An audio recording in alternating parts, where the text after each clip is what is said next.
जय माता दी दोस्तों जय हो शिव शंकर भोलेनाथ जी की। साथियों, मैं आज वीडियो बनाने जा रहा हूँ कि कांवड़ यात्रा में जब आप लोग जाते हैं तो कहीं पर कुछ ऐसी गलतियाँ हो जाती हैं जिन गलतियों के कारण हमें पूरा लाभ नहीं हो पाता। दूसरी बात यह है कि हमने पिछले वीडियो में हमने बताया था कि बाल और दाढ़ी ये क्यों नहीं कटवाना चाहिए, इसके विषय में भी चर्चा करेंगे और भोलेनाथ को मनाने के लिए कुछ और विशेष उपाय मैं आज आपको इस वीडियो में बताने जा रहा हूँ। साथियों, आप लोगों से निवेदन है कि आप लोग हमारा वीडियो अंत तक जरूर देखें और अगर हो सके तो हमारे इस माँ बगलामुखी महाविद्या रहस्य चैनल को आप लोग सब्सक्राइब कर दीजिए और लाइक करें और कमेंट भी किया करें। अगर आप लोगों का प्यार और आशीर्वाद मिलता रहा तो हमारा भी मन लगता है कि वीडियो बनाएं और आप तक जो भी हमको छोटी मोटी जानकारियां हैं वो आप तक मैं पहुंचा सकूं। साथियों, मैं आज चर्चा करने जा रहा हूं सर्वप्रथम बेलपत्र के बारे में, और बेलपत्र के बारे में चर्चा पहले भी मैं कर चुका हूं। 3 पत्तियां क्यों चढ़ाई जाती हैं बेलपत्र की और 2 पत्तियां क्यों, 5 पत्तियां क्यों चढ़ाई जाती हैं। साथियों, बेलपत्र जो है, अगर 1 पत्ती आप चढ़ा दें शिव शंकर भोलेनाथ को और वो भी जहां पर बेलपत्र का पेड़ लगा हो तो रिद्धि घर में प्रवेश कर जाती है। कहीं पर अगर बेलपत्र का पेड़ लगा हो और वहां पर आप 1 बेलपत्र की पत्ती चढ़ाकर अगर गंगा जल डाल देते हैं वहां पर, तो घर में रिद्धि की प्राप्ति होती है और घर में रिद्धि का निवास होता है। दूसरा, बेलपत्र चढ़ाने से घर में सिद्धियों का निवास होता है। वहीं बेलपत्र के नीचे आप कोई भी कंकड़ देख लीजिए, उस कंकड़ के ऊपर जो है अपना बेलपत्र रख दीजिए और गंगा जल डाल दीजिए, तो दूसरे बेलपत्र में सिद्धियों का निवास होता है। और तीसरा, बेलपत्र चढ़ाने पर माँ लक्ष्मी का वास होता है।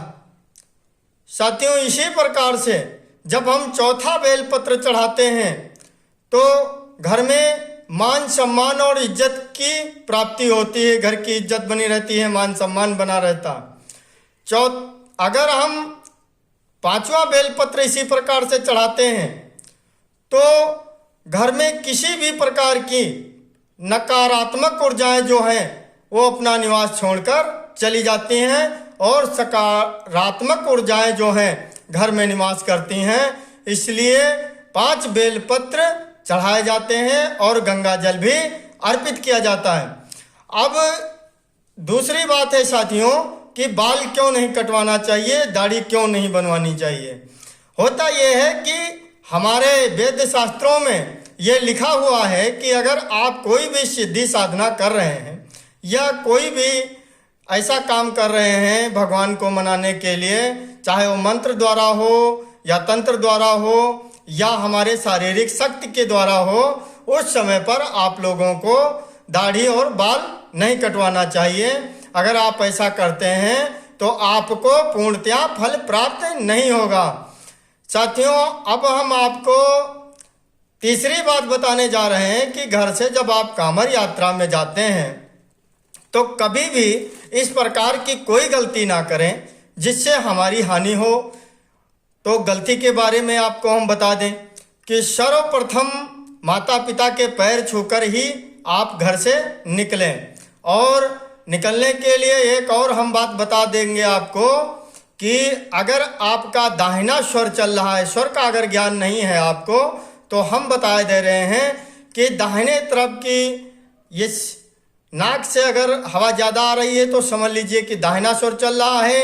अगर बाएं तरफ की नाक से अगर हवा आपके ज़्यादा चल रही है तो समझ लीजिए कि बायां स्वर चल रहा है। आपका जो भी स्वर चल रहा हो उस समय, स्वर का ज्ञान हमारे संतों में बड़ा अगूढ़ ज्ञान है। स्वर के बारे में हम एक वीडियो बनाएंगे, आप लोगों को बताएंगे कि स्वर हमारे कितने फलदायी हैं और परमात्मा के कितने नज़दीक स्वर होते हैं। तो आपका अगर दाहिना स्वर चल रहा है तो दाहिना पग आगे बढ़ाकर ही घर से निकले। और चौखट अपनी पार करें। अगर आपका बायां स्वर चल रहा है तो बायां पैर आप चौखट पार करके रखें। आपकी यात्रा मंगलमय होगी, किसी भी प्रकार की आपको हानि नहीं होगी। इसके बाद अपने मम्मी और पापा बड़े बुजुर्गों का जो है आप ध्यान रखें और उनको जो है चरण स्पर्श करें और सभी से आशीर्वाद प्राप्त करें। आशीर्वाद प्राप्त करने के बाद ही आप जाएं। साथियों, कहने का मतलब ये होता है कि किसी भी चीज को प्राप्त करने के लिए जिस प्रकार आप अपने खेत पर काम करते हैं या कोई सरकारी सर्विस करते हैं, 8 घंटे ड्यूटी करते हैं तभी जाके फल प्राप्त होता है। इसी प्रकार सिद्धि और साधनाएं हैं। जो लोग हवा में गांठ मारते हैं कि नहीं ऐसे नहीं इतने पल में हो जाता है, ऐसा मैं नहीं मानता, वो लोग मानते होंगे तो मानते होंगे। साथियों, आपसे विनम्र निवेदन है कि बिना किए कुछ नहीं मिलता। कबीरदास जी ने भी लिखा है और सभी जो है हमारे महापुरुषों ने भी बताया है कि कर का किया पाप जो होई, बिन भोगे से बचे ना कोई। अगर आपने अपने हाथों से कोई भी पाप किया है तो आपको उस जन्म में उस प्रकार से मिलता है जिस प्रकार से लाखों की संख्या में एक गाय और बछड़ा को छोड़ दिया जाए और वो गैया जो है अपने बछड़ा को ढूंढ ही लेती है। इसी प्रकार से चाहे जितनी भी भीड़ हो, वो गैया अपने बछड़ा को लाखों की संख्या में जहां पर गैया हैं वहां पर भी अपने बछड़े को ढूंढ लेती है। इसी प्रकार से हमारे जो कर्म होते हैं, अगर हमने अच्छे कर्म किए हैं तो इसका फल हमें अच्छा ही मिलेगा, चाहे इस जन्म में मिले या उस जन्म में मिले। अगर हमसे किसी भी प्रकार की बुराइयां हो रही हैं और हम जानते हुए भी बुराइयां कर रहे हैं तो उसका फल हमें ब्याज सहित मिलेगा। इसलिए आप लोगों से विनम्र निवेदन है मेरे साथियों, मेरे धर्म के रक्षकों, आपसे मेरी विनती है कि किसी भी प्रकार की गलती ना करें। आप लोग हर्षोल्लास के साथ ये सावन मास का जो महीना है भोलेनाथ को मनाने में सारे लोग लगा रहे हैं। आप लोग अच्छी प्रकार से यात्रा करें, मंगलमय हो और मंत्रों का उच्चारण, भोलेनाथ के मंत्रों का उच्चारण करते हुए यात्रा पर जाएं। जय माता दी दोस्तों, जय माँ श्री बगलामुखी महाविद्या जी की।